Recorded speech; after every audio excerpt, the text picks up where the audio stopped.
Welcome, Capricorn. This is Regina from Pacific Tarot, and I pulled for you for the month of May, the King of Swords.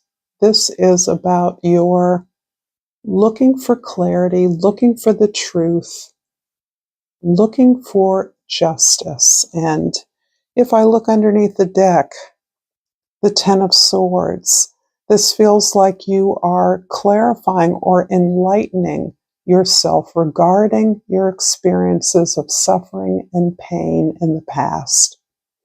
There is a lot that you have separated yourself from, that you've released, that you've surrendered in your life, and it feels like your experience to date has been one of suffering, pain, disappointment, unhappiness. However, your approach to this story, this life story you've been telling yourself that you've been experiencing, is changing.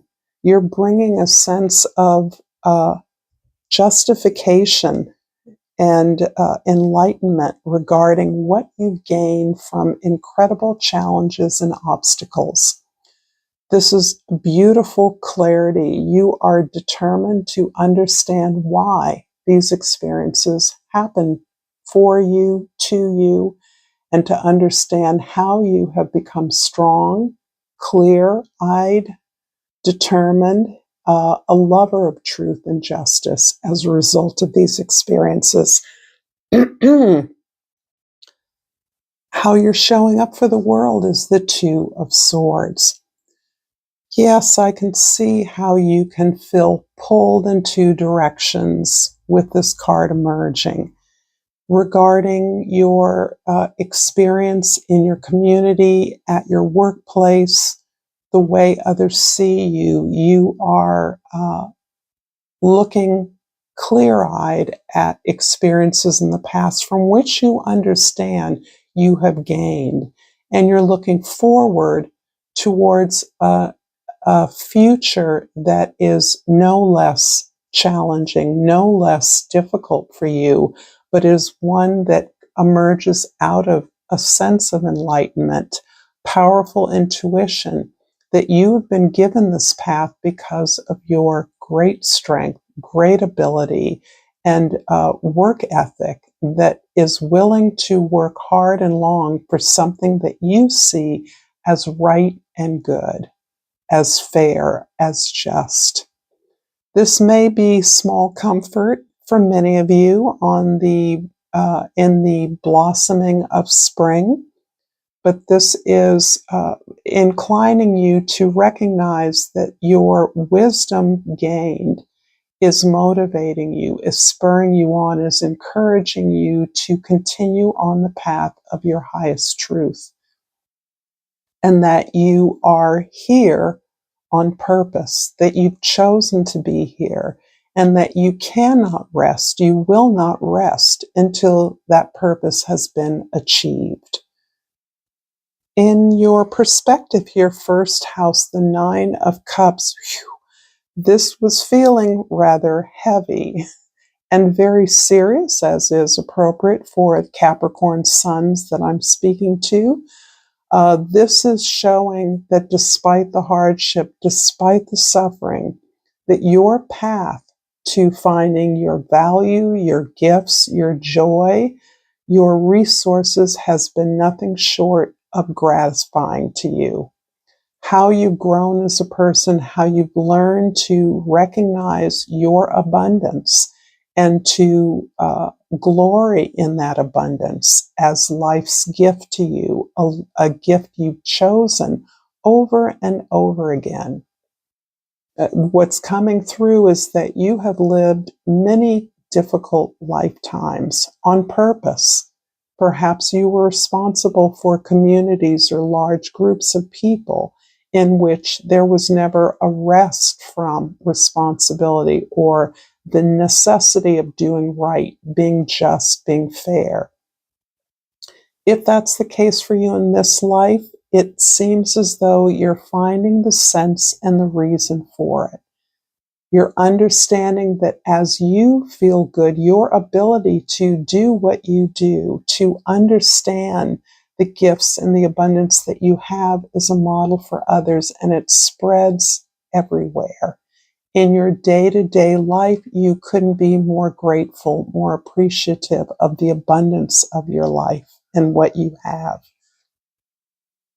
In the 4th house of your home, your soul, your family, the 8 of Pentacles indeed finds you characteristically hard at work. At this point, it's a merging of the necessity to do the hard work, to continue a brilliant, stunning work ethic with your self-development. You work for the benefit of others. You understand that is your responsibility as a result of the many gifts, the strong character, the perseverance that you have. But you also understand that each task is related to the improvement of some personal quality, the evolution of who you are as a person, the necessity to not take obstacles and challenges personally, to understand that everything you've gone through has been for your own growth, for your own good. I say that in quotations because that can be an interpretation, or certainly very subjective, but it doesn't always feel very comforting. Your stability and your security as an individual in your home, your grounding, you recognize is necessary. It's not just a nice thing to have. It is necessary in order for you to withstand the incredible challenges of the world. Even as you choose to see things in a much more benevolent light, because you've earned the sense of value and capability, the strength of purpose to withstand the changes in the world, you still understand that it is necessity in order for you to be there for others. You must stand strong. You don't have a choice. In the 7th house of significant others, this is benefiting you in many ways in your relationships, which are largely based on your community relationships or activities with your community, even loved ones in your home, in your intimate circle, are part of this community that you feel committed to. You're learning the value of building relationships, building trust in relationships, and being there for others. The being there for others is something you're learning to soften. And how you're softening that is, instead of taking responsibility for everything and everybody, you're taking your own tasks to heart. You're doing what you can do, clearly defined, to the best of your ability. You're not trying to do more. But what you're finding is that you are gaining the regard of those you work for in a way that you wouldn't earn it if you were in control, if you were the boss. And that's, you're looking for a more human, a more expressive opportunity in your relationships. You're looking less towards being captain of industry, captain of the ship, whatever it is, leader of the pack, the one who provides for others, the one who takes ultimate responsibility, to one who engages with others in community in an equitable way. That's what gives you joy. That's what gives you purpose. That's what allows you to enjoy the abundance of the world. And this regard that you gain from others is more meaningful to you than the kind of success or victory you experienced as someone who was responsible for the provision of a large group of people. There's almost like a feeling of you experiencing being one of many instead of the one in this life. Capricorn, you've pulled the Death card.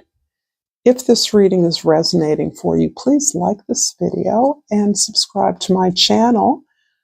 I'm learning that endings are merely beginnings. And I'm really feeling like, in addition to the Ten of Swords on the bottom, that this is taking a kind of overall meaning for you. The things you've let go of, it's been hard to let go of them. You still look back over your shoulder frequently. You still can't let go of extracting all the meaning from particularly the suffering and the pain. Repeating the stories, even unconsciously, it's difficult for you to release that, but you're working on it. You're aware that you're not the person you were in the past, and that these endings are all percolating a new sense of who you are, a more light sense of who you are, one of the people comfortable working intimately with people, one-on-one or in smaller groups, or being a leader in a way that allows you to invite the participation of everyone equally. In the first house, the Nine of Cups is clarified by the Ace of Swords. Well, this was the only card that was missing here. So I see this happiness emerging out of, for you, some vision, some transcendental experience, some revelation of your truth, why you're here, your mission, your purpose. This is something that is clarifying you and releasing the tension that you've carried around for some of you damn near a lifetime. But for many of you, you realize that this willingness to challenge what you always thought was set in stone is really a gift. This enlightenment that this illumination of the reality of who you are and what you have to offer. You're here to share love with others, to give love, to experience that aspect of the world, not just the hardened realities of taking care of business. And this is a real softening of your energy for real. In the fourth house, the Eight of Pentacles is clarified by the King of Pentacles. I believe another sign received this. Maybe it was Taurus. This is about your ability to master the details, all dimensions of the physical world in such a way as to build and generate something functional and prosperous. The abundance that you gain from working hard at stabilizing your own foundation is something that you understand is meant to be shared. If that sharing only entails you showing others how you have achieved this, that's an act of charity. That's a way of giving back, showing others how, teaching a person to fish rather than giving them a fish. So this is part of how you are evolving out of that sense of just carrying all the burdens for everyone, the world on your shoulders. This is a much more empowered and comfortable place to be.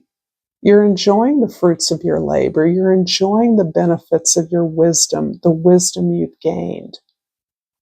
As you share it, you benefit, you enjoy it again and again.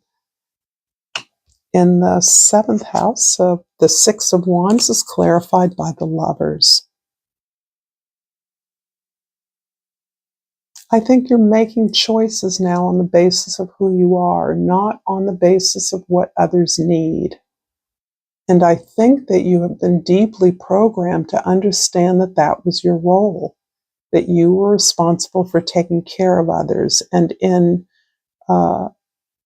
as a result of that, you've had to unlearn that in a way where you have learned to step back from being in control and open up to ways that you could show others how to find their strength, so that you are working in a way that helps you to establish equity, fairness, and justice.